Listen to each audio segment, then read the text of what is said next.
I think it's time for reset. Obviously, this time of year brings about a lot of reflection and inspiration and motivation and doubt and a whole bunch of feelings. There are a few things that I would like to quit next year, starting off with the need to feel listened to. So I have this little pet peeve where I get very frustrated and irritated when I feel like I'm not being listened to. I put a lot of intention into what I say so that I feel like I'm being nuanced and I'm delivering my message how I want it to be understood.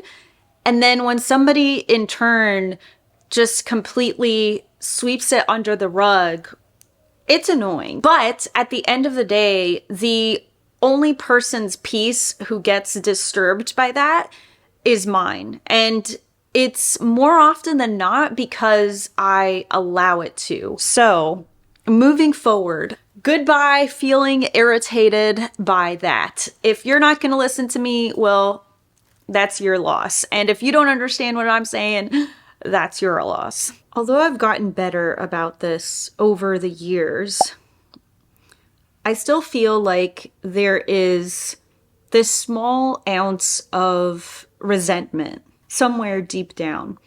And a lot of it is due to things that I had no control over. Things that happened in society that are now history, and they were events that affected my life. I've let a lot of those things go, and honestly, I feel so much better. And I'd like to keep going with that. Resentment is one of those feelings that weighs a ton of bricks, and it seeps into every area of your life. You want to forget about it, but it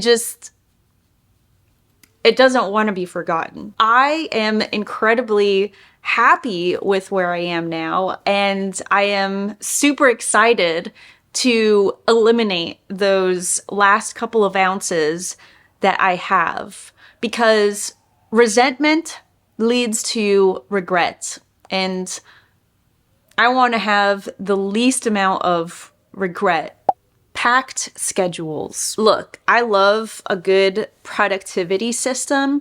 I'm all about time management. I love blocking. I love having my to-do list. But for a while now, I've been living with a looser schedule, allowing for more spontaneity, and I feel really comfortable with the way that I'm able to predict how long something is going to take me to do.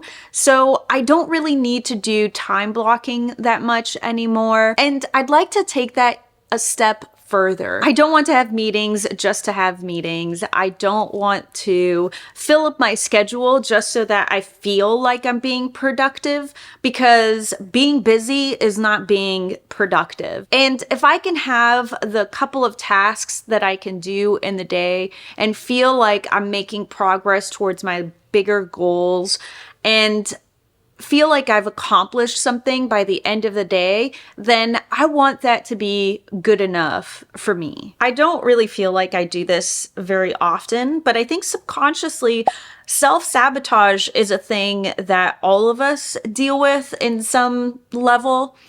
For me, it's definitely the overthinking thing, and sometimes it's the over-planning thing. A lot of the things that I've been through in my life have led me to become the person I am, and I love the person that I am, but I am very particular about certain things and doing things a specific way, which isn't necessarily a bad thing, but sometimes it can get in the way of my goals and the things that I want to be doing. I do want to be a little bit more conscious of that in the coming year. Be able to recognize when I'm self-sabotaging. By the way, is there something that you would like to quit next year? Or are you thinking about some goals or things that you would like to focus on in the next few months?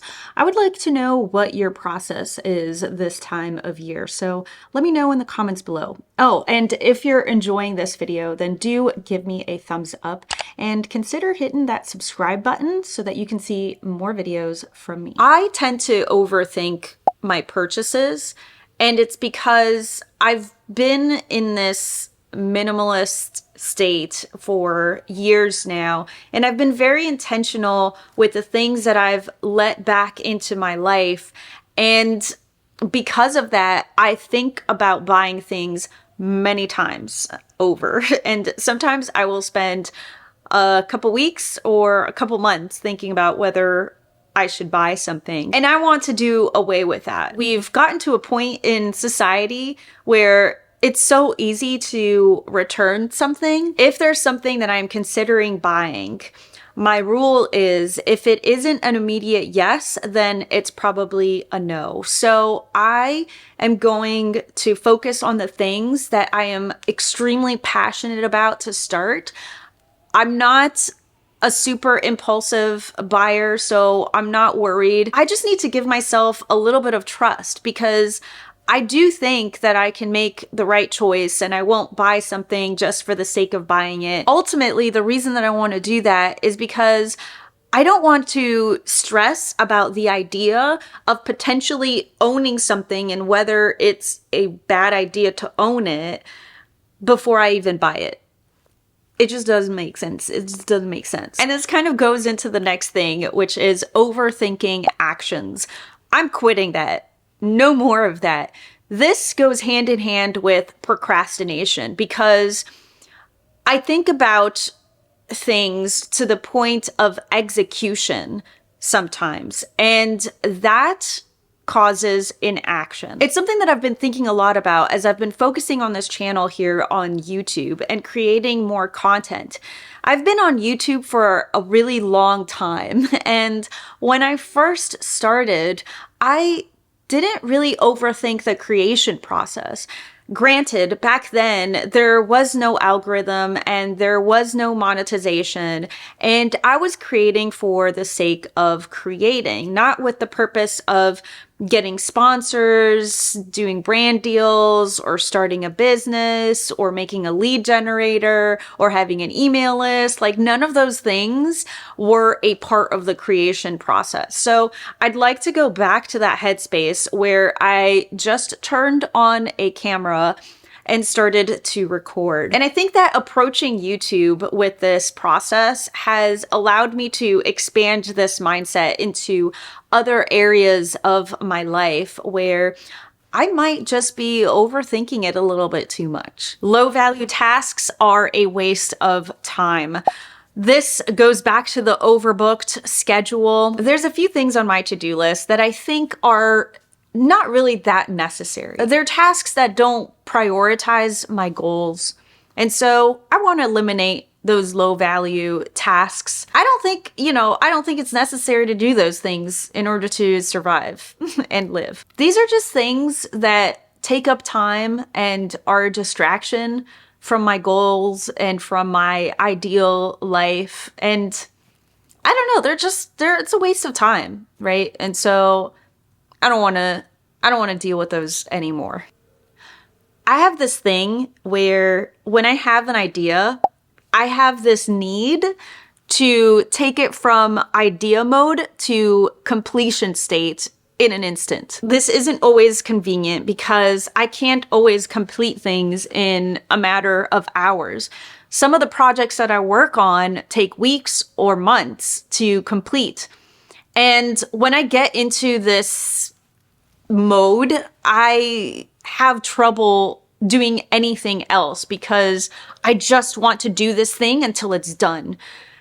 And I feel like that's not healthy for a simple life. And this simple life that I'm striving for, I don't picture myself rushing to finish things just for the sake of reaching the top of the mountain. So for next year, I'm going to try to quit the all or nothing mentality and be okay with working on things a little at a time and trusting the process. I'm working on a course right now and I would just love for it to be done. And although I enjoy it, I also enjoy the point of the publication of the course and being able to release it and have you enroll in it and have my students learning from me. That part is so exciting to me just as much as creating these courses. And so, of course, I want to finish as quickly as possible. It definitely is going to take a little bit more time because I want it to be amazing, and amazing things take time to do. And those are all the things that I'm thinking about quitting in 2024. I hope that you enjoyed this video, and remember that any kind of self-improvement or change that you're making in your life is a process. It doesn't just happen overnight. And on December 31st, when the clock hits midnight and it's suddenly January 1st, your whole life isn't going to change from one minute to the next. But I do hope that you ring in the new year with a sense of hope and inspiration and motivation, because that's never a bad thing to do. All right, that's it for this video. So I'm gonna go, and I will see you when I see you.